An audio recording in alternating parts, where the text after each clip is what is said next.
नमस्ते। आज एक बहुत ही दिलचस्प मशीन की बात करते हैं जो दिखने में तो बड़ी सीधी सादी है, पर उसका काम बेहद शक्तिशाली है। इसका नाम है एंड रनर मिल।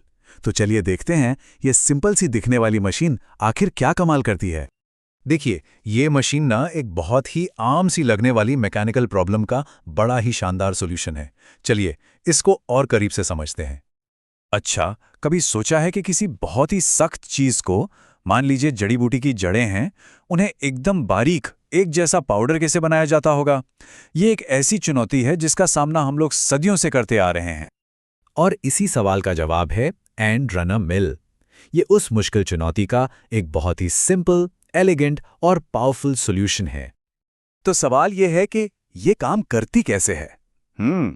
इसको समझने के लिए ना सबसे पहले इसके मुख्य हिस्सों को एक-एक करके देख लेते हैं। तो सबसे पहले आता है इसका बेड। ये एक गोल, भारी सा फाउंडेशन होता है जो आमतौर पर ग्रेनाइट या किसी धातु का बना होता है। समझिए, सारा एक्शन इसी प्लेटफॉर्म पर होता है। फिर बारी आती है पहिए की। ये एक भारी वर्टिकल व्हील है जो बेड के ऊपर गोल गोल घूमता है। असल में पीसने की सारी ताकत तो इसी से आती है। और हाँ, इस पहिए को घुमाता कौन है? वो है ड्राइव। ये एक घूमता हुआ वर्टिकल पोस्ट है जो पहिए को लगातार मोशन में रखता है ताकि पिसाई का काम रुके ही नहीं। और आखिर में है एक छोटा सा लेकिन बहुत ही काम का हिस्सा, स्क्रैपर। ये एक ब्लेड जैसा होता है जिसका काम है मटेरियल को बार बार पहिए के नीचे धकेलना। इससे होता क्या है कि कुछ भी छूटता नहीं है और सब कुछ एकदम बराबर पिसता है। ठीक है, तो इसके पार्ट्स तो समझ लिए। अब ये समझते हैं कि आखिर वो कौन सी दो फोर्सेस हैं जो इसे इतना इफेक्टिव बनाती हैं। देखिए, इस मिल की जो असली ताकत है ना, वो दो प्रिंसिपल्स के एक साथ काम करने से आती है। एक है कंप्रेशन, मतलब दबाव, और दूसरा है अट्रिशन, मतलब घिसाव या रगड़। मतलब यहां दो फोर्सेस एक साथ काम कर रही हैं।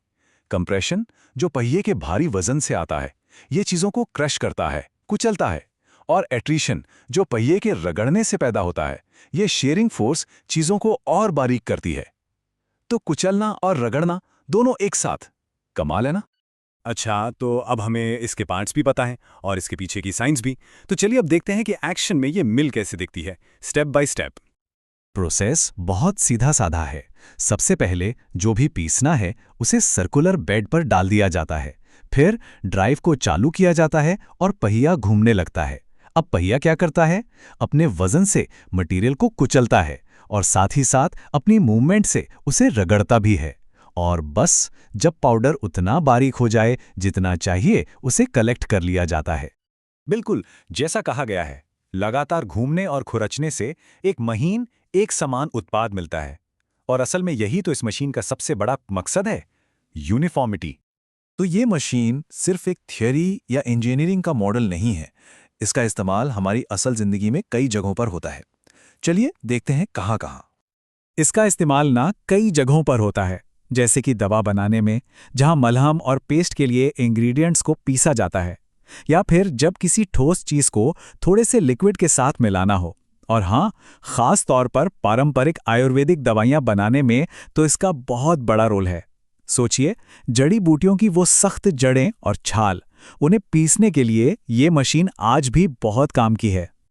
तो चलिए अब इस पूरी बातचीत को समेटते हैं और एक नज़र डालते हैं इस मशीन के फायदे और नुकसान पर। इसके फायदे एकदम साफ हैं। इसकी बनावट बहुत सिंपल है, इसे ऑपरेट करना आसान है, और सबसे अच्छी बात, ये गीली और सूखी दोनों तरह की ग्राइंडिंग कर सकती है। पर सिक्के का दूसरा पहलू भी है, कुछ नुकसान भी हैं। जैसे बड़े स्केल पर प्रोडक्शन के लिए ये एफिशिएंट नहीं है।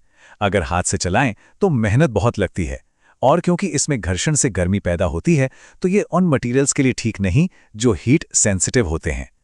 तो आखिर में एक सवाल मन में आता है, हमारी आज की इस हाईटेक दुनिया में ऐसी सिंपल लेकिन पावरफुल इंजीनियरिंग की क्या कीमत है, क्या अहमियत है? सोचने वाली बात है ना?